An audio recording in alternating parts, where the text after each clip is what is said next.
있고 또 어린이날이기도 합니다. 제가 이제 질문을 스무고개처럼 이렇게 할 텐데 한번 맞춰보세요. 이 노래가 1948년 5월부터 해마다 애청하는 곡입니다. 또한 4분의 2박자 바장조의 행진곡인데 어린이의 밝고 맑은 기상이 넘치는 발랄한童謡입니다. 원래 작곡가는 첫 작품은 1946년이었는데 월북해버렸다고 합니다. 그래서 1948년 작곡 후에 다시 해서 윤극영이라고 하는 분이 작곡했던 첫 번째童謡 작품입니다. 이 곡은 무슨 곡일까요? 다 아실 것 같은데, 날아라 새들아 푸른 하늘을 달려라 냇물아 푸른 벌판을 5월은 푸르구나 우리들은 잘한다 오늘은 어린이날 우리들 세상. 네, 다 아시죠? 네, 이게 저도 이게 찾아보니까 굉장히 오래된 곡이더라고요. 그래서 어중간한 분들은 네, 어린이 당시에 불렀던 곡이 아닌가라는 생각이 듭니다. 어린이날이기 때문에 또 특별히 이런 날 또 동심에 한번 젖어들고 한번 이렇게 불러보는 것도 좋겠다라는 생각도 듭니다. 5월은 가정의 달이죠. 그래서 다음 주에 우리 야외 예배도 그런 면에서 같이 교제도 하고 함께 또 식사도 하는 시간을 가지려고 합니다. 아까도 여러 번 강조드렸지만 여기 계신 분들은 일단 같이 가시고 우리 일부 예배에서도 같이 가시자고 좀 말씀을 드렸는데 같이 가서 좀 이렇게 즐거운 시간들 좀 갖는 시간 가졌으면 좋겠습니다. 또 이제 앞에 어린이 축제라고 또 현수막도 붙어 있는데 마지막 주에 전 교인이 같이 우리가 함께 동참하는 행사입니다. 그러니까 준비할 것들이 많잖아요. 먹거리도 준비해서 좀 해야 되고 또 프로그램도 준비하고 그러려면 또 관리하고 하는 것도 있고 그래서 좀 시간이 또 그렇고 준비할 것도 많이 있기 때문에 같이 기도하시면서 이 5월의 달에 좀 풍성한 그런 사랑과 따뜻한 그런 가족이 애가 넘치는 시간이 되기를 소원합니다.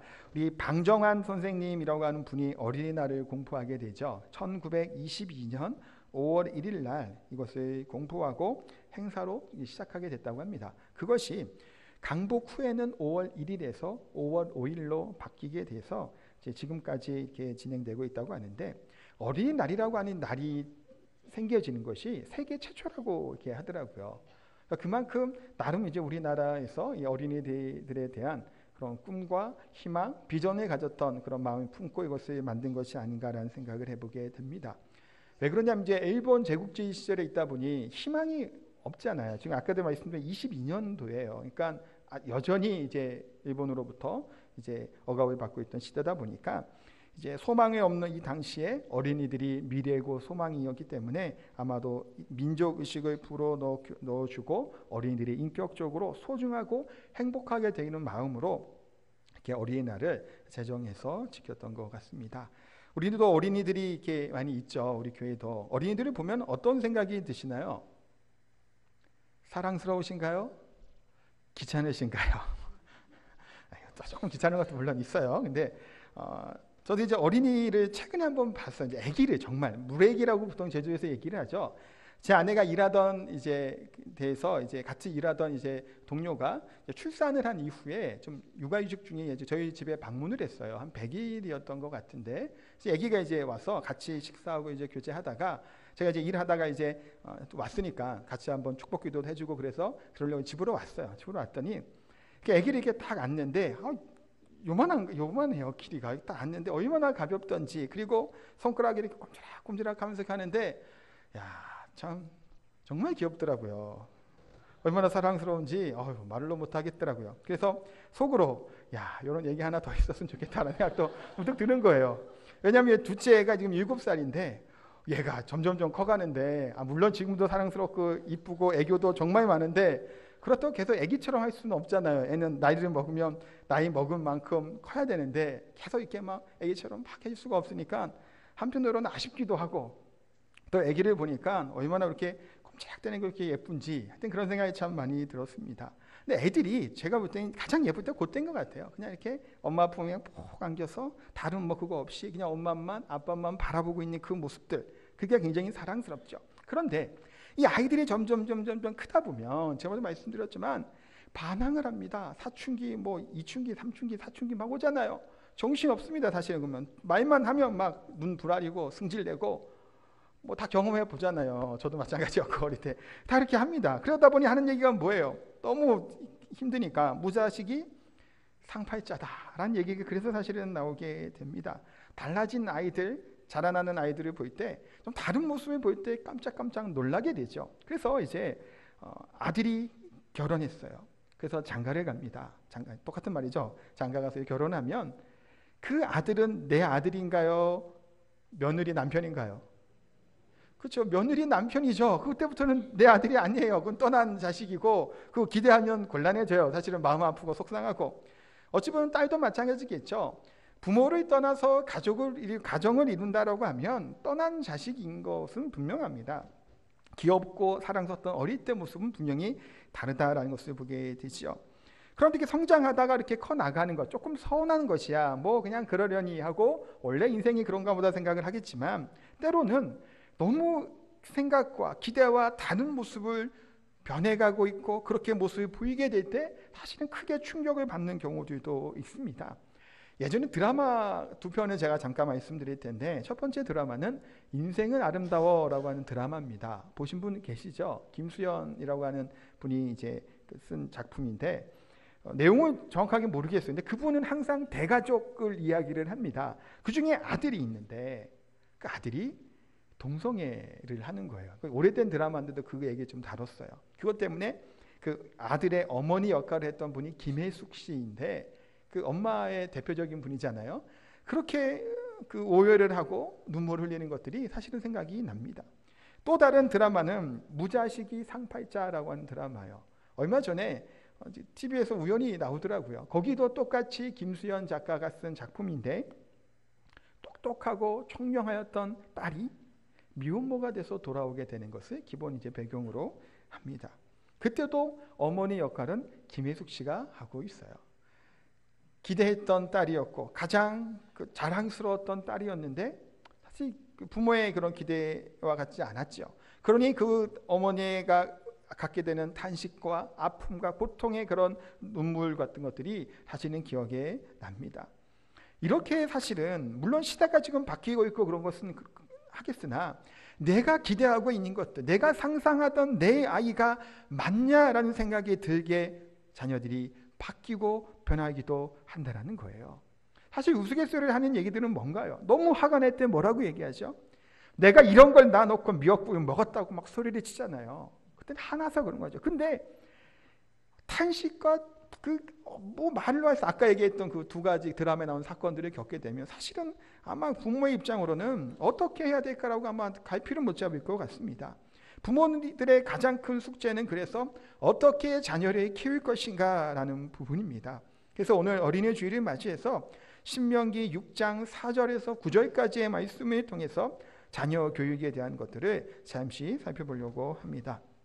우리가 보게 되는 이 6장 4절부터의 말씀은 쉐마라고 얘기하는 부분이에요. 쉐마라는 말은 듣다라고 하는 이제 동사로부터 유래된 히브리어인데 4절을 이렇게 히브리어를 시작해요. 쉐마 이스라엘 여호와라고 시작을 하게 됩니다. 이렇게. 근데 그러다 보니까 전통이라고 하는 말로 쓰이기도 해요.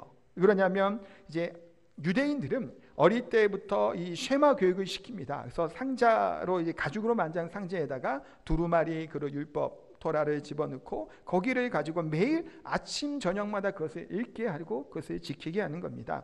그래서 이것이 광야 생활하던 가운데 이들이 유대 가나안 땅에 들어갈 때 모세가 이들에게 하셨던 말씀을 기억하게 하는 그런 것들이 바로 쉐마 교육이다라고 할 수 있습니다. 그래서 그러다 보니 전통적으로 오랫동안 그들을 교육했던 방법이다 보니 쉐마는 뭐 전통이라고 하는 말로도 쓰이기도 합니다. 그러면 이 세상에서 가장 지혜로운 나라가 어느 나라일까요? 대한민국인가요? 제일 똑똑한 나라? 물론 그러면 좋겠으나 우리 그렇지 못한 것 같아요. 이스라엘 사람들은 보통 얘기하죠. 유대인이라고 얘기를 합니다. 특히 유대인들은 전 세계에 흩어져 사는데 한 1,500만 명 정도밖에 안 된다 그래요. 본토에 있는 사람들 또 미국에 많이 살고 있죠. 그 외에도 곳곳에 흩어지게 있는데 적은 숫자입니다. 그래서 세계 인구를 따지면 0.2% 정도밖에 안 된다고 할 만큼 소수의 민족인 것은 분명한데, 이 소수 민족을 통해서 얼마나 창조적이고 놀라운 일들을 일어나게 되는지 모릅니다. 성경을 누가 썼나요? 유대인들이 쓴 거예요, 사실은. 그리고 우리가 잘 알고 있는 칼 막스 같은 경우도 유대인이라 그러더라고요, 찾아보니까. 우리가 그 다음에 상대성 이론을 얘기한 아인슈타인 마찬가지죠. 영화계, 헐리우드 영화계의 거장이 누군가요? 스필버그도 유대인이라고 이야기를 합니다. 원자폭탄 자본주의 그들이 다 만든 사람들이 유대인이라고 얘기를 해요. 미국의 경제를 잡고 있죠. 70, 80%의 그런 경제를 움직이는 사람이 유대인이라고 얘기할 만큼 대단한 사람들입니다. 노벨상도 3분의 1 정도가 유대인들이 받게 됩니다.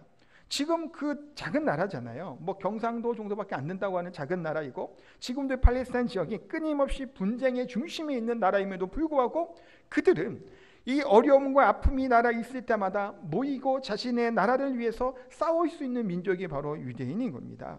그들이 왜 이와 같은 일들이 가능할 수 있었을까? 바로 신앙교육 때문입니다. 여기서 오늘 말씀하고 있는 쉐마라고 하는 말씀이 어릴 때부터 이것을 붙잡고 어떻게 살아갈지에 대해서 그들에게 가르치고 그들에게 그 강조점을 두고 살아가게 되는 겁니다. 그래서 한 3가지 정도로 볼 텐데, 첫 번째는 이들에게 가르치는 교훈은 하나님을 사랑하라라는 것입니다. 5절 말씀 같이 한번 읽겠습니다. 너는 마음을 다하고 뜻을 다하고 힘을 다하여 하나님 여호와를 사랑하라 라고 말씀합니다. 이 말씀은 부모가 자녀를 대할 때 세상에서 가장 먼저 해야 될 것이 뭐냐? 하나님을 사랑하라 라는 겁니다. 그런데 4절 말씀을 한번 또 봐야 되는데, 쉐마가 이렇게 시작을 합니다. 이스라엘아 들으라, 우리 하나님 여호와는 오직 유일한 하나님이시니. 오직 유일한 하나님, 참된 신인 우리 하나님을 뭐하라는 걸까요? 사랑하라라는 것을 이야기하는 겁니다. 그 당시에 팔레스타인의 중동 지역은 다신론이에요. 범신론이고 자연과 여러 가지 숭배된 미신들이 많았던 시대입니다. 이 문화에 빠져들지 않고 믿음을 지킬 것에 대해서 분명히 말씀하고 있습니다. 그래서 하나님을 사랑하는 것, 그것은 가장 먼저 부모가 자녀에게 가르쳐야 될 것이고, 또한 부모가 먼저 자녀에게 하나님 사랑하는 모습을 보이고 나타낼 수 있어야 됩니다. 이것이 가장 먼저 첫 번째 최고의 교육이 바로 하나님 사랑하는 것입니다. 링컨은 그래서 부모에 대해서 이렇게 얘기를 합니다. 하나님을 진실히 믿는 부모를 가졌다면 그는 부자다라고 얘기했다고 합니다. 하나님을 진실히 믿는 부모를 가지면 부자라는 거예요. 이것을 거꾸로 얘기하면 하나님을 진실히 믿지 못하는 부모가 있다면 그는 가난한 사람이다 라고 얘기해도 될까요? 네. 하나님을 믿는 믿음의 부모를 두면 그것이 이 세상적으로 얼마나 많은 돈을 가지고 있고 재물이 있고 명예가 있는 것은 중요한 것이 아니라 믿는 신앙의 가정을 두고 살아간다면 그것은 바로 부유한 자다라고 하는 말입니다. 그래서 풀러 신학교의 가족사회학을 가르치는 잭 볼슨이라고 하는 교수가 오늘날의 모든 가정을 3가지 종류로 이제 나누어서 설명을 하게 됩니다. 첫 번째는 전통적인 가정을 얘기하고, 두 번째는 현대적인 가정, 세 번째는 또 성경적인 가정을 이야기합니다. 왜 이것을 3가지로 나누냐 하면 이 가정의 가장 중요한 뭐냐, 주인이 누구인가에 따라 이것을 나눈다라고 해요. 첫 번째 전통적인 가정의 주인은 누굴까요? 부모가 되겠죠. 또 가부장적인 사회 가운데 있을 때 남편이 보통 주인이 됩니다. 현대적인 가정에는 주인이 존재하지 않다라는 것이고, 그래서 전통적인 가정은 엄격한 질서가 있고 또한 그런 반면에 통제와 학대가 동반하게 된다는 겁니다. 현대적인 가정은 자유가 있는 대신에 무질서와 혼란이 있다는 겁니다. 그러면 성경적인 가정은 어떨까요? 성경적인 가정은 질서와 자유가 공존한다라는 거예요. 왜 그럴까요? 하나님은 질서의 하나님이시죠. 또한 하나님을 믿는 우리들은 복음 안에서, 그리스도 안에서 우리는 참된 자유를 누리는 존재들이라는 겁니다. 그래서 하나님이 주인된 가정은 질서와 자유가 공존하는 가정이다라고 이 학자가 이야기를 합니다. 첫 번째 얘기가 그래서 하나님을 사랑하는 이 사랑의 모습을 가르치고 본이 되는 것을 이야기하고 있고, 두 번째는 말씀을 가르치라라는 것을 이야기를 합니다. 6절과 7절 말씀 우리 같이 한번 읽도록 하겠습니다. 오늘 내가 내게 명하는 이 말씀을 너는 마음에 새기고 내 자녀에게 부지런히 가르치며 집에 앉았을 때든지 길을 갈 때든지 누워 있을 때든지 일어날 때든지 이 말씀을 강론할 것이며. 아멘. 이스라엘은 부모들만 자녀를, 어린이들을 가르치지 않습니다. 학교에서도 가르치고 해당에서 동네 어른들도 아이들을 가르칩니다. 뿐만 아니라 정부에서도 나서서 아이들을 교육하고 가르치죠. 그런데 이 쉐마 교육의 가장 첫 번째는 어디냐면 가정으로부터 시작을 하는 거예요. 어릴 때부터 이것 아이들에게 교육하고 가르치게 하죠. 오늘 본문에는 동사가 하나 나오는데 말씀을 마음에 새기라라고 하는 말입니다. 말씀을 새기라고 하는 얘기는 각인 교육이다라고도 이야기를 하는데 뭘 이들에게 말씀을 새기라고 하는 걸까요? 이 새긴다라는 게 뭐죠? 없어지지 않게 하는 겁니다. 아예 파내는 것을 사실 뜻하는 거예요. 두 가지 정도를 가르치려고 하는데 첫 번째는 출애굽과 광야 생활 가운데 자신들이 체험했던 이 하나님의 역사하심을 전달하고 가르치라는 거예요. 한마디로 얘기하면 이것은 역사를 가르치다라고 얘기입니다. 무슨 역사를 가르칠까요? 애굽에서 출애굽하였을 때 기적 같은 그런 일로 출애굽하게 되잖아요. 그 다음에 홍해를 건너가게 됩니다. 그 다음에 40년 동안 뭐 하나요? 만나와 메추라기, 구름 기둥과 불 기둥, 반석에서 물이 흘러오는 생수가 넘치는 것들을 가르치라는 거예요. 그래서 자녀가 부모에게 하나님은 어떠한 분이냐라고 물어보게 되면 하나님은 이러한 분이야 라는 것을 가르치라는 겁니다. 제가 우리 성도님에게 여쭤보고 싶어요. 우리 자녀들이 우리들에게 하나님은 어떠한 분이냐고 물어보면 뭐라고 대답을 하실 수 있나요? 이것을 대답하지 못하면 곤란합니다. 사실 하나님께서 우리 가정을 어떻게 인도하셨고 그때로부터 지금까지 신실하게 인도하셨던 하나님에 대해서 우리 자녀들에게 고백할 수 있어야 되고 간증할 수 있어야 되는 겁니다. 지금 이스라엘 백성들의 출애굽 쉐마의 내용은 바로 이와 같은 거예요. 우리 민족을 하나님이 얼마나 사랑하시는지, 그래서 출애굽 광야의 모든 여정 가운데 하나님이 때에 따라 구름기둥, 불기둥, 만나와 메추라기의 물로 말미암아 풍족하게 우리를 인도하셨다라는 사실을 가르치고 그것을 설명해주고 각인시키라는 거예요. 가장 중요한 책임은 신앙의 유산을 물려주는 것이죠.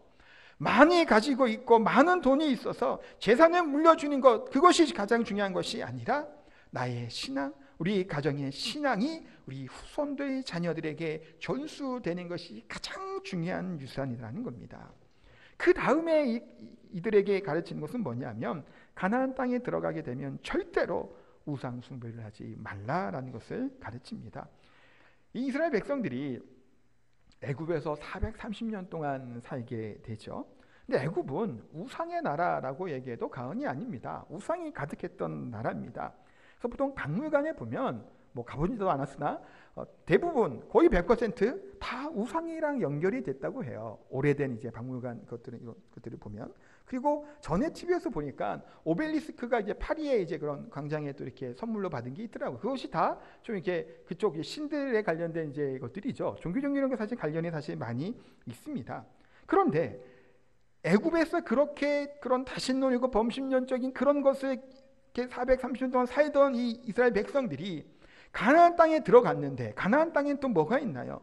그 나라, 그 땅에 있는 신들이 또 있는 거예요. 그러니 하나님이 뭐 하시는 건가요? 모조리 다 버리라는 거예요. 다 치워버리라는 겁니다. 그래서 40여 년 동안 광야 생활하기 가운데 훈련하고 연단되었던 이 하나님의 말씀으로만 살아갈 것에 대해서 말씀하고 있습니다. 그런데 이들은 그를 다 멸하지 않았죠. 근데 사실 생각해 보면 이거예요. 가나안 땅 거민들을 노예처럼 부리면서 사는 게 더 편할까요? 아니면 모조리 다 멸하고 다시 시작하는 것이 더 편할까요? 이들은 농사를 짓지 않았습니다. 광야에서 뭔 농사를 지어요? 아니잖아요. 그러면 그 가나안 땅, 이스라엘 그 땅이 기후가 어떤지 알까요? 모를까요? 몰라요. 농사를 짓고 뭔가를 하려면 뭐 기후를 알아야 되잖아요. 땅이 어떤지도 알아야 되고. 그런 모든 정보들은 그 원주민들에게 사실은 가지고 있습니다. 편하게 사실은 살려면 이들과 좀 타협도 하고 또 노예로 부리고 해서 그들의 삶의 목표를 본받는 것이 더 빠르게 정착할 수 있는 방법이죠. 근데 하나님 뭐라고 하시는 거예요? 모조리 다 멸하라는 겁니다. 그들과 통혼하지 말라, 결혼하지 말 것에 대해서 굉장히 강조해서 말씀하고 있습니다. 이것을 강조하는 거예요. 근데 솔로몬이라고 하는 왕이 있습니다. 이 솔로몬은 어떤 왕인가요? 가장 부자하고 부유했던 왕이었고 가장 지혜로운 왕이 바로 솔로몬입니다. 이 솔로몬이 왕이 되자마자 일천번제로 하나님께 드리지요. 일천번제를 드리면서 뭐 하는 건가요? 하나님만을 신뢰하고 의지하고 하나님 중심의 그런 신앙으로 하나님께 나아가는 겁니다. 그런데 신명기 통해서 두 가지를 선포하시죠. 두 가지가 뭐냐면 첫 번째는 군병들, 마병들을, 병거들을, 병마들을 많이 두지 말라는 거예요. 그거 두지 말라고 말씀하고 있고, 또 다른 하나는 여러 아내를 두지 말 것에 대해서 분명히 말씀합니다. 왕이 세워지게 되면 그 왕이 그렇게 지키라는 거예요. 병마들, 아내들. 근데 솔로몬은 어떻게 되나요? 둘 다 많이 들여오게 됩니다. 열왕기상 10장 말씀에 보면 솔로몬이 왕이 된 이후에 애굽으로부터 병거 1400대 또한 훈련된 마병 12,000명을 수입하게 됩니다. 왜 하나님께서 이 마병들을 두지 말라고 할까요? 군사력의 핵심이에요. 사실은 당시로 생각하면. 지금 우리로 따지면 어떤 무기가 될까요? 전략 무기, 핵 같은 거라고 얘기해도 좋겠죠. 크게 얘기하지만 그 정도 하나 가지고 있으면 누가 건드리지 못하잖아요. 사실 편한 방법은 그거예요. 내가 돈이 많고 솔로몬이 부자였잖아요. 나라가 부강했습니다. 그러면 많은 군사를 키우고 마병을 들여와서 다른 어떠한 주변의 나라들도 업신여기지 못하게 하는 것이 훨씬 편한 거예요. 지금도 우리가 돈이 있고 능력이 있는데 업신여긴 당하고 싶은가요? 아니잖아요. 솔로몬도 그 마음이에요. 근데 하나님은 뭐예요? 하지 말라는 거예요. 왜 그럴까요? 그거에 그 마병의 군사의 병거를 의지하지 하나님을 의지하지 않기 때문에 그것을 얘기하시는 겁니다. 우리가 많은 것들을 가지고 있으면 이 가지고 있는 것이 하나님보다 우선이 되는 경우들이 있죠. 하나님 그거 원하시지 않는 거예요. 왕들에게도 마찬가지인데 솔로몬은 그것을 잘못을 하게 됩니다. 또 다른 잘못은 뭔가요? 열왕기상 11장에 보면 애굽 왕 바로의 딸을 왕비로 맞이하게 됩니다. 이거는 큰 문제 될 것은 없을 거예요. 근데 모압, 암몬, 에돔, 시돈, 헷 여인들과 정략 결혼을 하고 자그마치 후궁이 700명이고 첩이 300명이에요. 1000명이죠. 진짜 1000명인 거예요. 예전에 우리 의자왕 삼천 궁녀는 다 뻥이라 그러잖아요. 그렇게 살 데도 없고 그 당지도 않는다. 근데 솔로몬은 진짜예요. 그러면 솔로몬이 호색한이여갖고 이렇게 뒀을까요? 아니잖아요. 이게 다 정략적으로 아내들을 많이 데려오게 됩니다. 혼자 온 게 아니죠. 우상들을, 토속신들을 다 가지고 들어와요. 성경에 보면 이들에게 위해서 신당들이나 산당들 다 지어졌다고 말씀하고 있습니다. 혼탁해지는 거예요. 이것을 위해서 하나님이 솔로몬에게 2번이나 나타나시고 경고하셨음에도 솔로몬은 듣지 않습니다. 그래서 르호보암 때 나라가 나뉘죠. 우상 숭배가 만연하게 되고 남색하는 것, 그러니까 지금으로 동성애자예요. 그것이 창궐하게 되면서 나라를 남북으로 쪼개지게 됩니다. 하나님의 말씀 앞에서 온전히 서지 못했던 솔로몬은 사실 그 마지막 말년이 비참하게, 그 솔로몬 자체 때는 그런 일이 없었으나 그 자녀 후손에로부터 그 나라가 분단되게 되는 아픔을 겪게 됩니다. 하나님의 말씀을 온전히 가르친다는 것이 얼마나 중요한지를 우리가 다시금 생각해 보게 됩니다. 근데 이스라엘 사람들은 그런 배움은 지겹고 주입하는 그런 공부가 아니라고 합니다. 꿀처럼 달콤하게 만든다고 하는데, 우리가 잘 알고 있는 말씀 얘기 중에 이런 얘기가 있죠. 물고기를 주기보다 물고기 잡는 법을 가르치라. 그렇게 한다라는 거예요. 또 부모와 자녀, 선생님과 학생들이, 그러니까 기성세대와 다음 세대들이 함께 대화를 참 많이 한다고 해요. 함께 놀아주기도 하고 체벌하는 것 대신 반성의 시간을 주기도 되고 밤마다 책을 읽어주고 함께 책을 읽는다고 합니다. 그리고 고난의 역사에 대해서 가르치고 동참해서 강인한 사람으로 양육하고 키워낸다라고 이야기를 하고 있습니다. 그래서 유대인들이 특별히 IQ가 높을까, 머리가 좋을까라는 것을 찾아보면 IQ 순위를 한번 찾아봅니다. 우리나라가 몇 위 정도 될까요? 예전에는 1위였대요. 우리나라 평균 IQ가 106이라고 합니다. 홍콩이 107이라고 하고, 그 다음에 뭐 대만이 있고 싱가포르 있고 우리 아시아권이 대부분이고 이탈리아가 좀 가까이에 있어요. 그러면 이스라엘 민족은 IQ가 몇일까요? 두 자리예요. 94라고 합니다. 그리고 45위 정도 된다고 해요. 뭐 축구 수준에 좀 차이 있는데 제가 작년인가 재작년 자료거든요. 그 정도 됩니다. 그러니까 유대인 자체가 머리가 굉장히 IQ가 높은 것은 아니라는 거예요. 근데 특별한 그런 교육에는 암기법이 있다 그러고 질문과 토론을 중심으로 해서 좀 생각하기가 물어보게 한다라고 해요. 그래서 항상 부모님들이 그 학교 왔다 돌아오는 아이들에게 너 오늘 뭐 배웠니? 라고 물어보지 않고 어떠한 질문했니? 라고 물어본다고 그래요. 그만큼 생각하고 물어보고 질문하고 토론하는 훈련들을 시킨다라고 합니다. 그러나 이와 같은 모든 가정들이 뭘까요? 하나님의 말씀이 기준이 되고 하나님의 말씀을 중점동으로 가르치는 민족이기 때문에 이와 같은 민족이 될 수 있었다라는 겁니다. 4번째는 매우 중요한 일인데 부모가 할 일을 실천하는 겁니다. 8절 9절 말씀 보면 너는 또 그것을 내 손목에 메어 기호를 삼으며 내 미간에 붙여 표로 삼고 또 내 집 문설주와 바깥 문에 기록할지니라. 이 말씀은 항상 보고 또 봐서 뭐라는 걸까요? 보고 말라는 얘기가 아니죠. 그대로 실천하고 살 것에 대해서 말씀하고 있습니다. 교육의 가장 큰 문제가 뭘까요? 말만 하고 실천이 안 되기 때문입니다. 아이들이 부모로서 이제 아이들을 가리키고 교육하고 훈육하게 되는 모든 가정 가운데 사실 부모가 먼저 하지 않으면서 아이들 보고 하라라는 경우들이 많이 또 있지요. 그럼 아이들이 왜 반발을 하고 반항심을 갖게 되나요? 아니, 엄마는 하느냐, 아빠는 하냐라는 거예요. 왜 안 하면서 나에게만 하라고 얘기하냐라는 거예요. 그러면 너는 지금 그거 할 만 안 될 때야. 애가 알아도 먹나요? 그걸 알아먹지 못하죠. 아니, 아빠도 그럼 하지 말아야지. 왜 나는 안 되고 아빠는 되냐라는 거예요. 당연히 반발심을 갖게 됩니다. 그래서 우스갯소리에 이런 얘기가 있어요. 어떤 어린아이가 혼자 앉아서 육아 백과사전을 펼쳐놓고 있었다고 합니다. 그러니까 뭐 전혀 어울리지 않는 모습이죠. 아이니까. 집에 돌아온 어머니가 깜짝 놀라며 물어봤대요. 이 책 왜 보냐고. 그랬더니 이 아이가 하는 말이 부모님들이 나를 교육 원리에 따라서 잘 양육하는지 알아보려고 이 책을 지금 보고 있다라고 얘기했다는 거예요. 이게 뭔 얘기일까요? 우리 아이들이 얼마나 영특한가요? 똑똑해요. 총명합니다. 요즘 아이들. 그런데 부모가 본이 되지 못하면서 무엇인가를 이야기할 때 아니 인터넷 찾아보니까 그렇게 얘기 안 하던데요. 그렇게 얘기하면 뭐라고 대답을 할까요? 요즘 그런 시대를 살아가고 있다는 겁니다.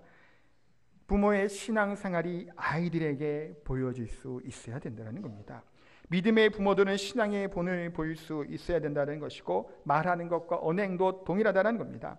또 하나의 우스갯소리입니다. 어느 부부가 대판 싸웠습니다. 남편이 보통 말로 못 이기죠. 아내들이 대부분 이깁니다. 그러니까 남편은 화는 났고 말싸움에서는 말로는 안 되고 그랬더니 손을 들은 거예요.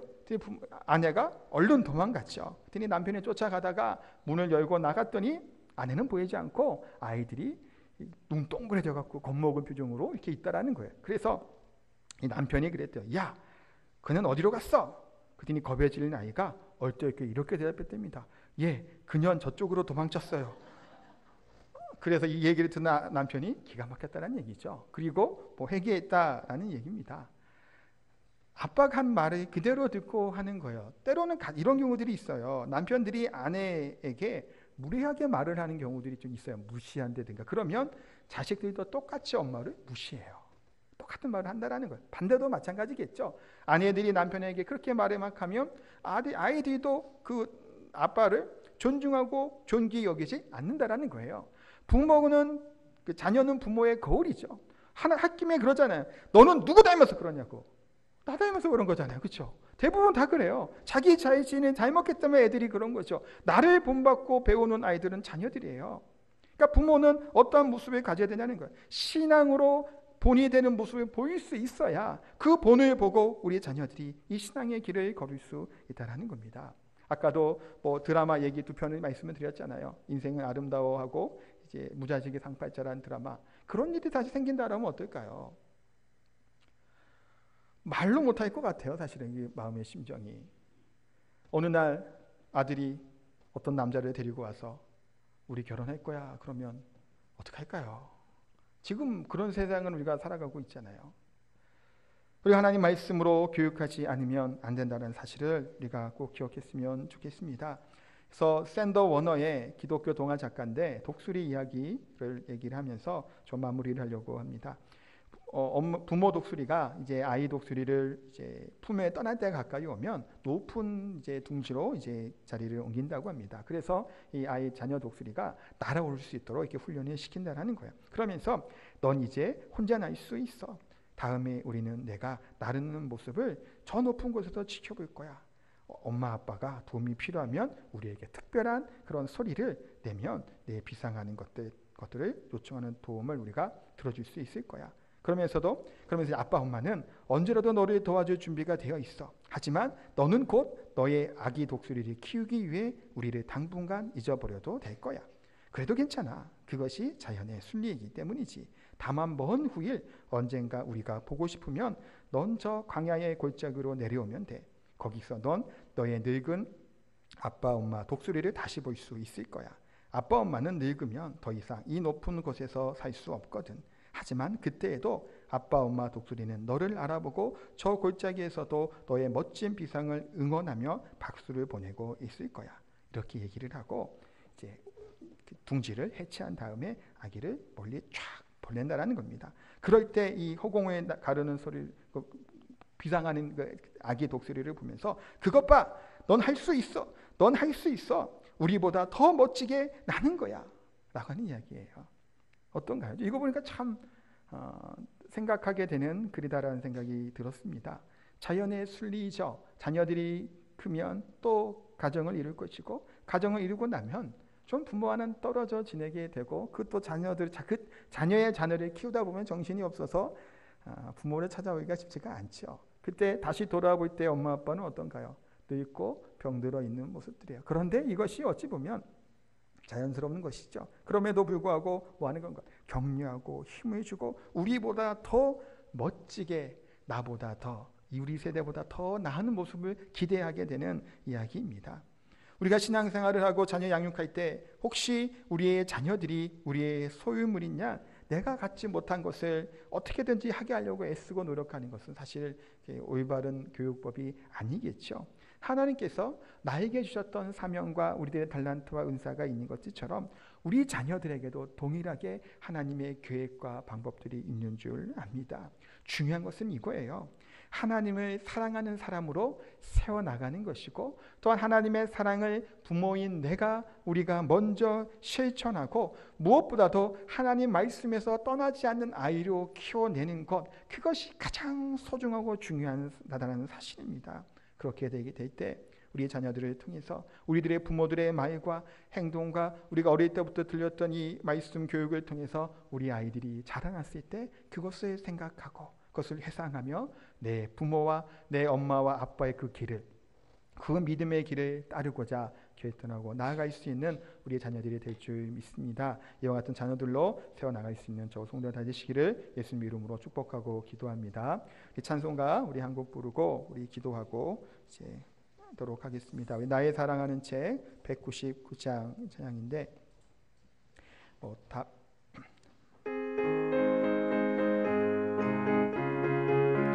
1절, 4절 말씀만 부르도록 하겠습니다.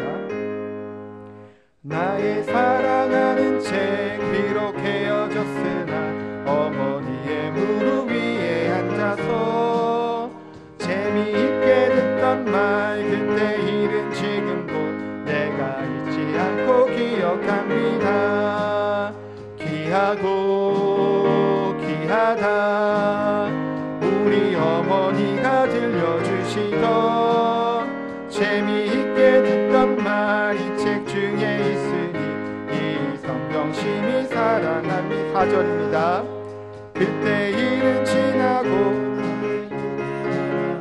어머니의 말씀 기억하면서 나도 시시때때로 성경 말씀 읽으며 주의 뜻을 따라 살려 합니다. 귀하고 귀하다 우리 어머니가 들려주시던 재미있게 듣던 말 이 책 중에 있으니 이 성경 심히 사랑합니다. 같이 한번 우리 기도 드리실 때 오늘은 특별히 우리의 자녀들을 위해서 기도했으면 좋겠습니다. 우리의 자녀들이 또한 손주도 좋을 것 같아요. 우리 자녀들, 손주들이 하나님 말씀 안에서 우리 불렀던 찬양처럼 나를 통해 본 이 예수님을 또한 기억하고 묵상할 수 있게 달라고 했으면 좋겠고, 우리 또한 부모로서 본이 되어서 우리의 자녀들을 하나님 말씀 안에서 하나님 중심으로 잘 양육하고 키울 수 있는 우리의 자녀, 우리들이 되게 해달라고 기도하시고, 우리 평안교회, 우리 교회학교, 우리 어린 영혼들을 위해서도 같이 한번 기도하는 시간 갖도록 합니다. 기도하겠습니다. 하나님 시간 기도하며 나아가오니 하나님 우리의 자녀들을 하나님 복 주시고 하나님 말씀 안에서 키워주고 자라날 수 있는 우리 자녀들이 될 수 있도록 주여 하나님 은혜 베풀어 주시옵소서. 무엇보다도 그 마음 가운데 중심 가운데 믿음이 들어가게 해주시고 믿음 가운데 이 세상에 감당치 못한 하나님의 사람으로 세우시게 하여 주시옵소서. 우리 모두의 마음을 드리겠습니다. 우리 여러분들이 있습니다.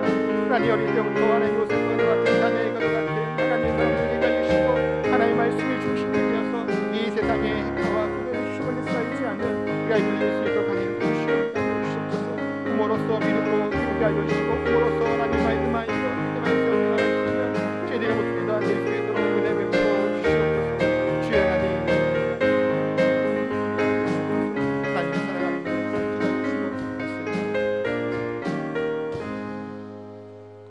거룩하고 존귀하신 하나님, 어린아이와 같은 마음으로 우리 하나님을 전심으로 사랑하는 저희들이 되게 하여 주시옵소서.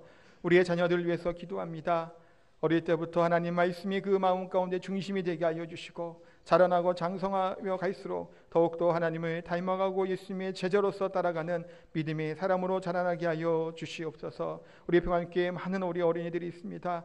다음 세대들 하나님 말씀 안에 저희들이 양육하고 그들을 위해 기도하게 하여 주시고 앞으로의 미래인 줄 아오니 하나님 그들을 향한 그런 기대함과 하나님이 우리 어린 영혼들을 통해서 앞으로 행하실 것을 기대하고 감사드립니다. 또한 귀한 예물 하나님께 드립니다. 드린 손길까지 함께 하여 주시고 더 많은 것을 하나님께 드리며 하나님께 귀한 것들 헌신함으로 나아가는 우리 성도들 다 될 수 있도록 은혜 베풀어 주시옵소서. 감사드리며 예수님의 이름으로 기도하옵나이다. 아멘.